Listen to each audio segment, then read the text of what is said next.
Hello guys, तो कैसे हैं आप लोग? सब बढ़िया तो गाइस चलिए शुरू करते हैं आज का अपना ट्यूटोरियल बिना टाइम वेस्ट करते हुए। तो पिछले ट्यूटोरियल में मैंने आपको बताया था गाइस यहाँ पर कि कैसे आप कोरूटीन का यूज कर सकते हो। कोरूटीन मैंने आपको पिछले ट्यूटोरियल में बताया था। अगर आपको नहीं पता कि कोरूटीन क्या होता है, आप जाकर क्लिक करके मेरे पिछला वीडियो देख सकते हैं। प्लेलिस्ट में जाकर प्लेलिस्ट कैसे एक्सेस करनी, प्लेलिस्ट आप यहाँ से एक्सेस कर सकते हैं। कहाँ से?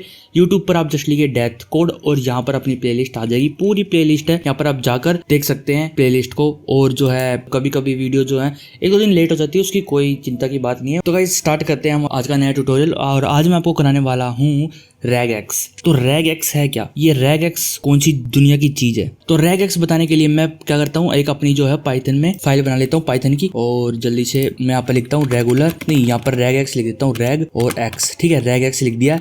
और जो अपना ट्यूटोरियल नंबर है ये है 52। और यहाँ पर मैं लिख देता हूँ .py। ठीक है, एंटर करते हैं। और मैंने ना एक स्ट्रिंग कॉपी कर रखी है, मैं पहले इसको पेस्ट कर देता हूँ यहाँ पर। और ये मैंने यहाँ पर पेस्ट कर दिया। ठीक है, अब मैं बताता हूँ आपको रेगएक्स है क्या चीज़। रेगएक्स देखो, अगर मान लो आपके पास कोई बड़ी सी फाइल है, उसके अंदर बहुत सारा डाटा लिखा हुआ है। ठीक है, और मान लो आपको मैं कह दूं कि ऐसा वर्ड ढूंढो जो कि जी से स्टार्ट होता हो और ई पे खत्म होता हो, जी से स्टार्ट होता हो और ई पे खत्म होता हो। ठीक है, तो ऐसा वर्ड आपको ढूंढने में क्या करोगे, आप लूप चलाओगे, पार्सर करोगे स्ट्रिंग को, और फिर उसमें देखोगे कहाँ मिला है, इफ एल्स कंडीशन लगाओगे, और लूप वगैरह तो आपको चलानी पड़ेगी ही। और साथ में आप स्प्लिट करोगे, ट्रिप करोगे, पता नहीं क्या क्या आप करना पड़ेगा आपको, है ना, ज्वाइन करोगे, बहुत कुछ करना पड़ जाएगा। ठीक है, तो इसी को शॉर्ट फॉर्म में देने के लिए पाइथन ने रेगएक्स दे रखा। रेगएक्स का मतलब है रेगुलर एक्सप्रेशंस। ठीक है, मतलब कि कुछ एक्सप्रेशन का यूज करके आप पूरे डाटा में से निकाल सकते हो जो आपको चाहिए। जो आपको चाहिए वो आप निकाल सकते हो। ठीक है, वो कैसे निकालोगे वो मैं देखो अभी आपको बताता हूँ। सबसे पहले हमको गाइस इंपोर्ट करना पड़ेगा मॉड्यूल। कौन सा मॉड्यूल है? RE मॉड्यूल है, रेगुलर एक्सप्रेशन एक मॉड्यूल है पाइथन का खुद का। ठीक है, तो रेगुलर एक्सप्रेशन ये नहीं कि सिर्फ पाइथन के अंदर अवेलेबल है और पाइथन में ही इसका यूज कर सकते हैं। रेगुलर एक्सप्रेशन गाइस आपके C++ में भी है, और आपके जावा में भी है, जावास्क्रिप्ट में भी है, और बहुत सारी लैंग्वेज हैं जो रेगुलर एक्सप्रेशन को सपोर्ट करती हैं। ठीक है, तो सबसे पहले क्या करते हैं, इंपोर्ट करते हैं हम यहाँ पे इंपोर्ट RE। ठीक है, RE को इंपोर्ट करने के बाद हम RE के साथ खेल सकते हैं। यहाँ पर RE के साथ खेलने का मतलब है कि आप RE को यहाँ पर यूज कर सकते हो। तो RE के अंदर कुछ फंक्शंस हैं हमारे, वो मैं आपको लिखवा देता हूँ। RE के अंदर हमारे हैं, एक तो है फाइंड ऑल फंक्शन है, और एक है हमारा सर्च SEARCH, और एक हमारा है फाइंड आइटर है, और एक है हमारा स्प्लिट, और एक है हमारा सब। तो ये हमारे कुछ फंक्शंस हैं RE के अंदर। मैं ज़्यादा फंक्शंस आपको नहीं बताऊंगा, मैं बस आपको फाइंड इटर के बारे में, मतलब ज़्यादातर क्या करते हैं, सर्च क्या करता है, आप सर्च फाइंड करेगा। जो आप कहोगे कि भाई ये, जैसे कि मैंने लिख दिया कि मोबाइल, जितनी जहाँ पर मोबाइल लिखा है ना, उसको फाइंड कर दे, उसको क्या कर दे, फाइंड कर दे। तो क्या करेगा, ये इसका इंडेक्स नंबर दे देगा, यहाँ से इंडेक्स नंबर दे देगा, और मैच ऑब्जेक्ट दे देगा। वो मैच ऑब्जेक्ट क्या है वो मैं आपको बता दूंगा। फाइंड ऑल क्या करता है, फाइंड ऑल जितने भी वे वर्ड्स होंगे उनकी एक लिस्ट बनाकर या फिर वो एक स्ट्रिंग के रूप में आपको दे देगा। ठीक है, और फाइंड इटर क्या करता है, फाइंड इटर भी एक तरीके से मैच ऑब्जेक्ट रिटर्न करता है, लेकिन सर्च जो है ना वो सिर्फ एक ही करेगा। जैसे जब भी इसको मोबाइल जैसे मिल गया तो ये क्या करेगा, जो मैच ऑब्जेक्ट है उसका वो दे देगा। लेकिन जो फाइंड इटर है वो क्या करेगा, यहाँ पर मोबाइल, ये एक मोबाइल, दो मोबाइल, 3, 4, जितने ये मोबाइल जहां पर भी लिखा है ना, वहां से उठा के तुमको हर एक का मैच ऑब्जेक्ट देगा। ठीक है, अब वो कैसे देंगे वो मैं आपको भी बताता हूँ। सबसे पहले आपको क्या करना है, ये मैंने जो स्ट्रिंग ले रखी है मैंने रैंडमली बना रखी है, मतलब आपके PUBG के जो BGMI का है उसके रिलेटेड मैंने बना रखी है। बैटल ग्राउंड मोबाइल इंडिया का जो थोड़ा सा अबाउट सेक्शन है उसका उठा रखा है, और मैंने कुछ भी यहाँ पर ईमेल रख रखी है। ठीक है, और वेबसाइट के नाम पे ये मैंने ऐसे ही रख दी रैंडमली, और यहाँ पर ये रियल इनकी वेबसाइट है, यहाँ पर फोन नंबर नकली है और ये फैक्स नंबर भी नकली है। ये बस मैंने स्ट्रिंग का एक तरीके से एक एग्जाम्पल ले रखा है जिसका यूज करके मैं आपको रेगुलर एक्सप्रेशन बताऊंगा। ठीक है, ऐसा नहीं है कि आपको इसी में करना पड़ेगा, आप कोई भी डाटा में आप ये रेगुलर एक्सप्रेशन का यूज कर सकते हो। ठीक है, तो मैं एक पैटर्न लेता हूँ। पैटर्न का मतलब है कि मेरे को एक वर्ड चूज करना है, पैटर्न मान लो या वर्ड मान लो, आपके ऊपर चॉइस है। देखो मैं एक काम करता हूँ, मैंने एक फाइल बना रखी है यहाँ पर रेगएक्स पैटर्न के नाम से। ठीक है, रेगएक्स पैटर्न के नाम से। ठीक है, ये मैंने साइड में खोल ली है। देखो मैंने इसके अंदर स्पेशल सीक्वेंसेस भी लिख रखे हैं और मेटा कैरेक्टर्स भी लिख रखे हैं। मैं आपको इनके बारे में थोड़ा थोड़ा बता दूंगा, बाकी का आपको खुद देखना पड़ेगा कि क्या कौन सा जो है क्या काम करता है। ठीक है, ये 2-3 मैंने इसके अंदर नहीं लिखे, बैकस्लैश बड़ा A और बैकस्लैश B और बड़ा B। ठीक है, वो मैं यहाँ पर लिख दूंगा। आपको जब ये फाइल अगर आपको चाहिए होगी तो आपको गूगल ड्राइव पे मिल जाएगी, जहाँ पर हमारे ये जितने भी ये p.py अपलोडेड है वहाँ पर ये आपको मिल जाएगी। ठीक है, तो उसके अंदर से आप यहाँ इस फाइल को भी डाउनलोड कर सकते हो। इसमें सारे मेटा कैरेक्टर्स और स्पेशल सीक्वेंस के बारे में लिखा है जो आप यूज करोगे। ठीक है, तो गाइस मैंने ना इसके अंदर जो मैंने कहा आपको कि मैंने बैकस्लैश बड़ा A और बैकस्लैश बड़ा B और छोटा B इनके बारे में नहीं लिख रखा। आप मेरे को एक सेकंड दो, मैं अभी लिख के लाया। तो गाइस रेगुलर एक्सप्रेशन जो मैंने नहीं लिख रखे थे वे भी मैंने लिख लिए यहाँ पर। आप यहाँ पर इसकी पूरी डिटेल देख सकते हो। मैं ये फाइल आपको दे दूंगा, आप कमेंट में मतलब कमेंट कीजिए, मैं इस फाइल का लिंक भी आपको स्पेशली दे दूंगा जो कमेंट में मांगेगा, ठीक है। बाकी आप इस फाइल को डाउनलोड कर सकते हो जहाँ पर ये .py की फोल्डर मतलब फाइल्स पड़ी है, मैंने गूगल ड्राइव का लिंक दे रखा, वहां से आप डाउनलोड कर सकते हो, ठीक है। तो ये आप स्पेशल सीक्वेंसेज है, ये मेटा कैरेक्टर्स है, यहाँ पर आप इनके बारे में देख सकते हो कि कौन सा मेटा कैरेक्टर क्या आपको देता है, क्या चीज करता है, ठीक है। तो सबसे पहले मैं एक पैटर्न बनाता हूँ। पैटर्न के नाम पे मतलब कि मैं एक वर्ड ले रहा हूँ, जैसे कि मैंने ले लिया PATTERN, पैटर्न ले लिया, ठीक है। पैटर्न इक्वल टू मैंने लिख लिया यहाँ पर RE.compile कंपाइल के अंदर यहाँ पर हम रो स्ट्रिंग लेंगे। रो स्ट्रिंग मैंने आपको बता ही रखा है कि रो स्ट्रिंग क्या होती है। मान लो कि मैं आपको एक एग्जांपल देता हूँ, यहाँ पर मैं इसको बंद करता हूँ एक बार के लिए। यहाँ पर मैं करता हूँ प्रिंट और यहाँ पर मैं लिखता हूँ \n मतलब कि हेलो, और फिर यहाँ पर मैं स्पेस देकर \n लिख देता हूँ यहाँ पर, ठीक है। इसका मतलब है कि भाई इसके बाद एक लाइन प्रिंट कर दो, लेकिन मेरे को ये \n ही प्रिंट कराना है, ठीक है। प्रिंट कराना \n। अगर मैं रन करता हूँ इसको तो यहाँ पर देखो हेलो के बाद इसने नई लाइन दे दी है, लेकिन मैं चाहता हूँ इसको \n ही प्रिंट कराना। तो मैं क्या करूँगा, इसके आगे R लिख दूंगा। इससे क्या है, ये एक रो स्ट्रिंग बन जाएगी। रो स्ट्रिंग का मतलब है जहाँ पर ये / मतलब एस्केप सीक्वेंसेस लिखे होंगे ना, वो ऑटोमेटिकली वही प्रिंट होंगे जो लिखा, जैसे कि हेलो के बाद देखो \n लिखा आ चुका है, ठीक है। ये है अपनी रो स्ट्रिंग, ठीक है। तो ऐसे ही रो स्ट्रिंग का यूज करना है हमको RE के अंदर, ठीक है। तो मैं इसको करता हूँ अनकमेंट और इसको करता हूँ मैं एक बार के लिए, चल साइड हो जा तू। और यहाँ पर हम लिखेंगे जो भी हमको ढूंढना है, ठीक है। मान लो मेरे को इंडिया ढूंढना है, क्या ढूंढना है, इंडिया। मैं लिखूंगा यहाँ पर INDIA, ठीक है। इंडिया लिखने के बाद एक सेकंड, अब मैं क्या करता हूँ, यहाँ पर गाइज आपको लिखना पड़ेगा, मतलब कि एक कोई भी मैच ले लो या फिर कोई लिस्ट ले लो, मैं जितने भी मैचेस होंगे ना उन सब की एक लिस्ट बना लेता हूँ, ठीक है। मतलब यहाँ पर मैं एक वर्ड ले लेता हूँ, ठीक है। पैटर्न की जगह मैं वर्ड ले लेता हूँ, वर्ड, ठीक है। अब जो मेरे को वर्ड निकालना है इसमें से, ठीक है। अब वो वर्ड मैंने क्या करना है, वो एक लिस्ट में लिख लूंगा मैं। एक मैच लिस्ट होगी हमारे पास M, ठीक है। मैच एक लिस्ट हमारे पास, मैच लिस्ट, ठीक है।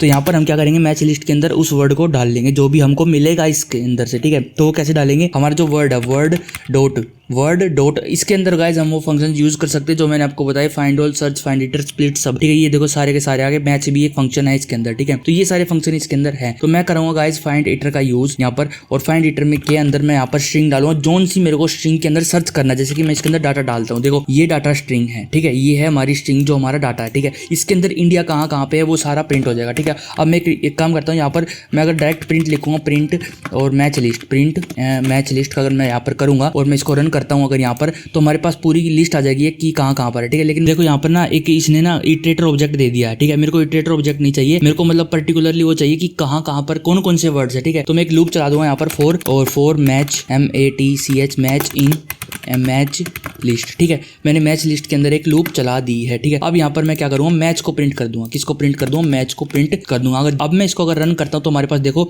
ये हमारे पास ऑब्जेक्ट आ चुके हैं, मतलब कि 22 और 27 ये इंडिया यहाँ पर है और 67 72 इंडिया यहाँ पर, ठीक है। तो इंडिया कहाँ पर है अभी देखते हैं गाइज। यहाँ पर ये आप मतलब मैं आपको तरीके बता रहा हूँ किस किस टाइप में आप इसको यूज कर सकते हो, ठीक है। मतलब कि अगर डायरेक्ट आप इसके अंदर वर्ड लिख दोगे तो वो वर्ड मिल जाए, जैसे ये यहाँ पर इंडिया है और बहुत जगह है, जैसे यहाँ पर भी इंडिया है, यहाँ पर भी इंडिया है और यहाँ पर भी इंडिया है। तो यहाँ पर इसने सर्च करके बता दिया। ये जो स्पैन है ना, स्पैन का मतलब है कि आप अगर चाहो ना, मैं इसको एक बार कमेंट आउट करूँ, अगर इसका स्पैन हम लिखे, स्पैन मतलब हम इस डाटा वाली जो स्ट्रिंग हमारी जो अगर प्रिंट करता हूँ मैं, प्रिंट डाटा की जो हमारी स्ट्रिंग है उसको मैं स्लाइस करता हूँ यहाँ से, ठीक है। 22 से और 27 तक, तो जो हमारे पास आंसर आएगा वो आएगा इंडिया। देखो इंडिया आया ना, इंडिया, क्योंकि ये इसने सारे इंडेक्स नंबर दे दिया कि यहाँ पर इंडिया प्रेजेंट है। ये पूरा मैच ऑब्जेक्ट इसने दे रखा है यहाँ पर हमारे को, ठीक है। तो ऐसे आप इसका यूज कर सकते हैं। बाकी इनके और भी यूजेज है। मैं अभी एक काम करता हूँ, आपको फाइंड करने का तरीका बताता हूँ और कैसे कैसे आप फाइंड कर सकते हैं, क्योंकि एक वर्ड अगर आपको फाइंड करना है वो तो आप फॉर लूप लगा के या ऐसे लूप लगा के भी आप कर सकते हैं, तो बहुत ईजी है, ठीक है। तो थोड़ा सा RE को इतना ईजी के लिए यूज नहीं किया जाता, RE को ज्यादातर यूज किया जाता है जब आपको कोई पैटर्न फाइंड करना हो। पैटर्न का मतलब है कि स्पेशल कैरेक्टर्स, मतलब कि एक तरीके से कि ऐसे लिखा गया हो, हमको नहीं पता वो क्या वर्ड हो सकता है, ठीक है। हमको नहीं पता कि वो क्या वर्ड होगा, लेकिन हम उसको फाइंड करेंगे, ठीक है। तो जैसे कि अभी मैं आपको दिखाता हूँ कि देखो सबसे पहले मैं इनका बताता हूँ आपको, ठीक है। ये सेट ऑफ कैरेक्टर्स ये मैं आपको बाद में बताऊंगा, पहले मैं डॉट का बताता हूँ। डॉट मतलब any character except new line character, ठीक है। इसका मतलब है कि गाइस कोई भी कैरेक्टर ढूंढ लेगा, एक कैरेक्टर, सिर्फ एक कैरेक्टर ढूंढेगा न्यू लाइन के अलावा, न्यू लाइन को ये नहीं उठाएगा, न्यू लाइन को ये नहीं उठाएगा। अगर मैं यहाँ पर खाली डॉट लिख देता हूँ, एक सेकंड, अगर मैं यहाँ पर डॉट लिख देता हूँ, इस इंडिया को हटा के मैं क्या करता हूँ, इसकी कॉपी कर लेता हूँ यहाँ पर, ठीक है। यहाँ पर इसको कराऊँ कमेंट आउट और यहाँ पर पेस्ट, और इस इंडिया की जगह मैं यहाँ पर लिखता हूँ डॉट, क्या लिखता हूँ, डॉट। और अगर मैं अब इसको रन करूँ तो हमारे पास देखो इसने कितने सारे ऑब्जेक्ट दे दिए ना हमको, मैच ऑब्जेक्ट। इसने हर एक कैरेक्टर का यहाँ तक कि स्पेस का भी हमको ऑब्जेक्ट दिया है, ठीक है। सारे ऑब्जेक्ट इसने हमको दे रखे हैं, ठीक है। थोड़ा सा बड़ा कर लेता हूँ मैं इसको, यहाँ पर आपको दिख रहा होगा अब, ठीक है। तो सारे कैरेक्टर इसने हमको दे दिए जितने भी इसको मिले हैं इस पूरी लिस्ट के अंदर, ठीक है। तो डॉट मतलब एनी कैरेक्टर, कोई भी कैरेक्टर ये उठा के दे देगा हमको, ठीक है। तो अब बात करते हैं ये जो कैरेक्टर है इसका मतलब है कि स्टार्ट्स विद, ठीक है। स्टार्ट्स विद मतलब क्या वो स्ट्रिंग उस वर्ड से स्टार्ट होती है या नहीं, ठीक है। तो गाइस अभी देखो ये कैरेक्टर स्टार्ट्स विद का, ठीक है। तो स्टार्ट्स विद के कैरेक्टर को हमको कैसे यूज करना है, सबसे पहले हम यहाँ पर वो कैरेक्टर लगाएंगे और यहाँ पर कैरेक्टर लगाने के बाद मैं लिखूंगा BATTLE। क्या ये बैटल से स्टार्ट होती है स्ट्रिंग, क्या ये स्ट्रिंग हमारी पूरी यहाँ तक की क्या ये बैटल से स्टार्ट होती है, आपको क्या लग रहा है बैटल से स्टार्ट होती है या नहीं होती है। मैं इसको रन करके दिखाता हूँ आपको कि भैया बैटल से स्टार्ट होती है तो हमको रिटर्न कर दो। इसने कुछ भी रिटर्न नहीं किया, कुछ भी रिटर्न मतलब कुछ भी नहीं दिया हमको, कुछ भी शो नहीं करा। मैं इसको दोबारा रन करता हूँ, अभी भी इसने कुछ भी शो नहीं करा, तो मतलब ये बैटल से स्टार्ट नहीं होती है। पर ये तो बैटल से स्टार्ट हो रही है इधर, पर ये तो बैटल से स्टार्ट हो रही है ना। अब क्या करे, ये यहाँ पर प्रॉब्लम क्या है गाइज, यहाँ पर प्रॉब्लम है न्यू लाइन कैरेक्टर। यहाँ पर जो है वो न्यू लाइन कैरेक्टर है, ठीक है। अगर मैं यहाँ पर लिखता हूँ क्या ये इससे स्टार्ट हो रही है, क्या ये न्यू लाइन कैरेक्टर से स्टार्ट हो रही है, आपको क्या लगता है। देखो इसने मैच ऑब्जेक्ट दे दिया, मतलब कि 0 से 1, मतलब कि पहला कैरेक्टर जो है वो न्यू लाइन कैरेक्टर है। ये न्यू लाइन कैरेक्टर से स्टार्ट हो रही है, ये बैटल ग्राउंड से स्टार्ट नहीं हो रही है। अगर मैं इसको हटाता हूँ यहाँ पर और अब लिखता हूँ मैं यहाँ पर बैटल, ठीक है, और अब मैं इसको रन करता हूँ तो हमको ये ऑब्जेक्ट दे देगी कि ये जो है बैटल से स्टार्ट हो रही है। ये हमारा स्टार्ट विद चेक करने का जो हमारा मेटा कैरेक्टर है, आप ऐसे यूज कर सकते हो, ठीक है। अब है गाइस यहाँ पर हम देखते हैं एंड्स विद का। एंड्स विद का देखने के लिए हम क्या करते हैं, मैं इसको कमेंट आउट करता हूँ या आप बाद में उठा सकते हो, मैं इसमें यूज करता हूँ, ठीक है। एंड्स विद का मतलब है कि हम यहाँ पर लिखेंगे कि किससे वो एंड हो रही है। जैसे कि ये जो स्ट्रिंग है ये दिस पर एंड हो रही है, किस पर एंड हो रही है, दिस पर। जब मैं इसको फटाफट से इसको रन करता हूँ तो ये डॉलर का सिंबल है, ये आपको लास्ट में लगाना, ध्यान रखना वर्ड लिखने के बाद लगाना है, पहले मत लगाना इसको एंड्स विद का, तो यहाँ पर आपको आखिरी में लगाना है ये। जैसे आप इसको स्टार्ट पे क्लिक करोगे, देखो दिस के साथ ये स्ट्रिंग एंड हो रही है, इधर ये जो स्ट्रिंग है ये दिस के साथ एंड हो रही है, ठीक है। तो आप ऐसे इसको यूज कर सकते हो कि स्ट्रिंग को किस चीज से वो एंड हो रही है, ऐसे आप डॉलर का साइन लगा के आप इसको यूज कर सकते हो, ठीक है। ये हमको मैच ऑब्जेक्ट दे देगा अगर वो स्ट्रिंग जो है वो उसी वर्ड से एंड हो रही होगी तो, ठीक है। अब गाइस मैं आपको नई चीज दिखाता हूँ, स्टार। अब स्टार का मतलब क्या है, अगर मैं यहाँ पर लिख दूं डॉट और यहाँ पर मैं लिख दिया स्टार, ठीक है। अब क्या होगा यहाँ पर, अब देखो मैं आपको यहाँ से दिखाता हूँ कि भाई देखो स्टार का मतलब है 0 और मोर ओकरेंस, ठीक है। 0 और मोर ओकरेंस का मतलब है कि डॉट का मतलब है कोई भी कैरेक्टर, डॉट का मतलब है एनी कैरेक्टर, ठीक है, except new line, any character except new line character, ठीक है। तो कोई भी कैरेक्टर हो 0 और मोर, 0 और मोर का मतलब है नहीं भी हो और उससे ज्यादा बार भी हो, 0 और मोर बार प्रेजेंट हो तो हमको उसकी लिस्ट मतलब कि उसका सारे फाइंड करके दे दे। तो ये हमको एक एक वर्ड एक लाइन सब कुछ दे देगा, सब कुछ। तो है इसने हमको ये सारी चीजें दे दी है जो मतलब जिस तरीके से हमने लिखा। तो मतलब कि स्टार्ट 0 और मोर, अगर मैं यहाँ पर लिखूं टी से जिस वर्ड में टी आता हो ना वो हमको सबको दे दे, टी आता हो या नहीं आता हो, 0 और मोर ओकरेंस। तो जैसे मैं इसको रन करता हूँ ये हमारे पास सारे आ गए हैं जहाँ पर टी है और टी नहीं है, ठीक है। तो मतलब एक तो जहाँ पर टी होगा तो वो तो आएगा ही आएगा, ठीक है, और जहाँ पर नहीं होगा तो सिंगल ही तो आएगा। हर किसी भी जगह टी नहीं है, कुछ ही जगह तो टी है, जैसे कि देख लो कहाँ पर भी टी होगा। अगर मैं आप लिखता हूँ THIS, ठीक है, THIS। अब मैं जैसे इसको रन करता हूँ तो हमारे पास दिस आ गया, ठीक है। एक एस जो है वो हो या ना हो, अगर मैं कहीं पर भी यहाँ पर मैं लिख दूंगा THI तो ये हमको THI भी देगा। देखो यहाँ पर THI भी दिया और दिस भी दिया। ऐसा क्यों कि भाई टी लेना है, एच लेना है और आई लेना है। इसका एस और स्टार मतलब कि ये बस जो इस मेटा कैरेक्टर्स होते हैं ना, ये बस पीछे का एक अक्षर देखते हैं। एक अक्षर का मतलब सिर्फ इसको देखेंगे, एस 0 और मोर ओकरेंस, एस की 0 और मोर ओकरेंस, ठीक है। 0 मतलब एक तो ओकरेंस यहाँ पर है और एक यहाँ पर नहीं है। THI ऐसा का ऐसे ही होना चाहिए, THI तो होना ही चाहिए और एस हो या ना हो हमको वही ढूंढना है, ठीक है। तो ये दो चीज हमने ढूंढ ली, THI ढूंढ लिया और दिस ढूंढ लिया, ठीक है, दिस ढूंढ लिया। तो इसका मतलब है देखो THI ये तो होना ही चाहिए और एस की 0 और मोर ओकरेंस, 0 मतलब कि 0 और मोर ओकरेंस का मतलब है कि एस हो या ना हो ये हमको देना है। THI तो होना ही चाहिए, तो THIS ये तो इसने ले लिया और THI भी इसने ले लिया है, ठीक है। तो आप ऐसे यूज इसको कर सकते हो, ठीक है। तो मैं इसको करता हूँ फटाफट से कमेंट आउट, आपको नया अगला वाला कैरेक्टर बताता हूँ क्योंकि जो आर्यन है वो मैं सारा तो बता नहीं सकता आपको कि भैया ये एक एक चीज मैं आपको बताने बैठूं तो बहुत ज्यादा टाइम लग जाएगा, ठीक है। तो इसका मतलब है ब्रैकेट्स का मतलब है ग्रुप बना देना, क्या ब्रैकेट्स का मतलब है ग्रुप बना देना, और ये जो कर्ली ब्रेसेस है इसका मतलब एग्जैक्टली स्पेसिफाइड नंबर की मतलब इतनी बार टी होना चाहिए, इतनी बार एस होना चाहिए, वही ढूंढना है आपको, ठीक है। अगर मैं यहाँ पर लिख दूं PI, ठीक है, और मैं लिख दूं I, ठीक है, तो ये आई कितनी बार आया यहाँ पर 1 2 3 4 5 6, 6 बार आया। अगर मेरे को पी चाहिए और आई चाहिए जिसमें 6 बार हुई, तो इस सारे पी आई नहीं चाहिए, मेरे को चाहिए सिर्फ ये वाला पी आई, सिर्फ ये वाला पी आई जिसमें आई जो है वो 6 बार हो। तो मैं कैसे ढूंढूंगा, मैं यहाँ पर लिखूंगा पी, पहले तो मेरे को चाहिए पी, ठीक है, और फिर मेरे को चाहिए आई चाहिए और एग्जैक्टली मेरे को 6 बार चाहिए, तो मैं यहाँ पर लिख दूंगा 6, तो मैं यहाँ पर लिख दूंगा 6। और जब मैं इसको रन करता हूँ तो हमारे पास देखो ये पी आई वाला ऑब्जेक्ट आ चुका है यहाँ पर, ठीक है।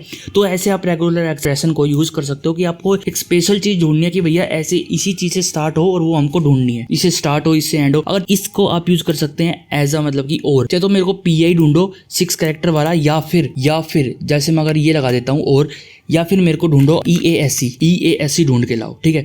मैं जैसे इसको रन करता हूँ देखो प्लीज वाला, ये EASC प्लीज वाला ये यहाँ पर आ चुका है, और आगे 2 जगह शायद EASC है इसमें, ये देखो रिलीज में भी EASC है इधर, ठीक है। तो और यहाँ पर इसने PI भी ढूंढ लिया और ईज भी ढूंढ लिया है, और लिखा था ना अगर मैं यहाँ पर कर दूँ 7 तो ये वाला PI इसको नहीं मिलेगा क्योंकि 7 आई यहाँ पर नहीं है किसी में भी। तो मैं रन करता हूँ तो ये ईज को हमको ढूंढ के दे देगा, ठीक है। तो आप ऐसे जो है रेगुलर एक्सप्रेशन के इन मेटा कैरेक्टर्स का यूज कर सकते हो। तो आपको अगर ज्यादा यूज करने तो आप इनके बारे में डॉक्यूमेंट्स पढ़ सकते हो, आप खुद इनको ट्राई करके देखो, अलग अलग चीजें फाइंड करके देखो तो आपको खुद पता चल जाएगा, ठीक है। तो मैं अब आपको कुछ स्पेशल सीक्वेंस भी बता देता हूँ यहाँ पर कि स्पेशल सीक्वेंस आप कैसे यूज कर सकते हो। सबसे पहले है _A का मतलब है यहाँ पर return a match if specify character are at the beginning of the string, ठीक है। इसका मतलब है कि क्या वो स्पेशल कैरेक्टर स्टार्ट है, मतलब कि जो मैं ये करा था ना यहाँ पर कि स्टार्ट्स विद बैटल, तो ये सेम टू सेम है विद स्पेशल सीक्वेंस के साथ। अगर मैं लिखता हूँ ये और मैं लिखता हूँ यहाँ पर BATTLE, ठीक है, तो मतलब कि ये इससे स्टार्ट है, ठीक है। तो मतलब कि इसने भी दे दिया कि ये हाँ ये स्ट्रिंग जो है वो बैटल से स्टार्ट है। ऐसे ही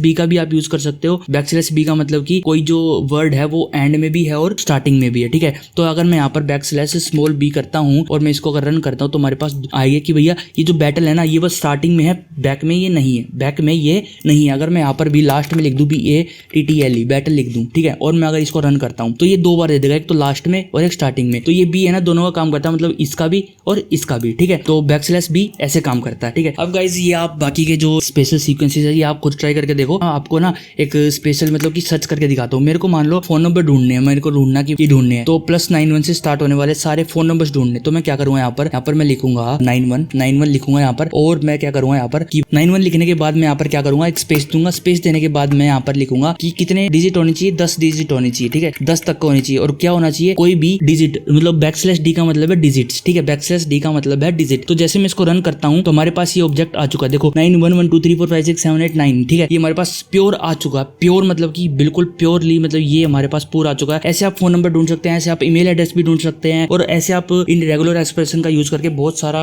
डाटा इस तरीके से आप ढूंढ सकते हैं। यहाँ तक कि जब आप किसी वेबसाइट पे रजिस्टर करने जाते हो वहां पर आपको पूछते हैं कि भी अपना पासवर्ड भरो, इसके अंदर @ भी होना चाहिए, मतलब कुछ स्पेशल कैरेक्टर होना चाहिए, कुछ स्पेशल सिंबल होना चाहिए, और नंबर होना चाहिए, एक अपर केस लेटर एक लोअर केस लेटर, ऐसे कुछ होना चाहिए। तो उसमें रेगुलर एक्सप्रेशन का यूज किया जाता है गाइस। जब आप पासवर्ड लिखते हो ना तो वो रेगुलर एक्सप्रेशन के थ्रू चेक करता है कि हाँ इसके अंदर @ है, ये है, वो है, सब कुछ चेक करता है, मतलब कोई सिंबल है या नहीं, ठीक है। तो ये रेगुलर एक्सप्रेशन के थ्रू चेक होता है। बाकी अगर आपको इस पे और प्रैक्टिस करनी है तो आप इस पे प्रैक्टिस कीजिए। ये आप स्पेशल रेगुलर जो पैटर्न है इसके वो सारे आप ले सकते हैं, गूगल टाइप से डाउनलोड कर सकते हैं। अगर आपको कुछ भी डाउट हो तो आपको कमेंट में पूछ सकते हैं, मैं आपको वो जरूर बताऊंगा, ठीक है। अगर आपको समझ नहीं आया ना तो इस वीडियो को 1 या 2 बार और देखे। आरी कोई ज्यादा बड़ा टॉपिक, ज्यादा मुश्किल टॉपिक नहीं है, क्योंकि पाइथन प्रोग्रामर्स को ना ये आरी बहुत परेशान करता है। ये बात रियलिटी है कि आरी जो है ये प्रोग्रामर्स को परेशान करता है, ठीक है। लेकिन आप वीडियो 1 या 2 बार देखिए, आपको पक्का समझ आ जाएगा, ठीक है। आरी में फिर आपको ज्यादा दिक्कत नहीं होने वाली जब आप ये वीडियो देख के और कुछ प्रैक्टिस कर लोगे तो, ठीक है गाइस। आज की वीडियो इतनी थी गाइस। अगर आपने हमारी प्लेलिस्ट अभी तक एक्सेस नहीं की है तो हमारी प्लेलिस्ट को एक्सेस कीजिए, पूरा का पूरा पाइथन कोर्स अवेलेबल है। और हमारी गाइस वीडियो को लाइक कीजिए, शेयर कीजिए अपने दोस्तों के साथ, चैनल को सब्सक्राइब कीजिए गाइस। मिलते हैं आपको फिर नेक्स्ट वीडियो में, तब तक के लिए bye, see you in next video.